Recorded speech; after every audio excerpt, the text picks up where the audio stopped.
Hello everyone, নমস্কার। আমি স্নিগ্ধা। আজকে তোমাদের সাথে একটা মিনি ব্লগ শেয়ার করতে চলে আসলাম। আজ হলো শনিবার।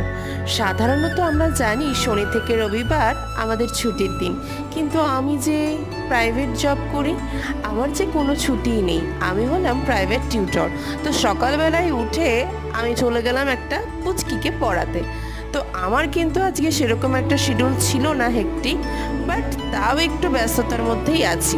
তো চলো, এরপরে আমি চলে গেলাম কলেজে আমি পৌঁছতে পৌঁছতে 12টা মতো বেজে যায়।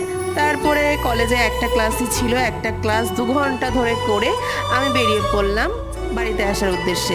বিআরটি স্টেশনে ওয়েট করছিলাম ট্রেনের জন্য, তারপর অটো পেলাম, তারপরে চলে আসলাম।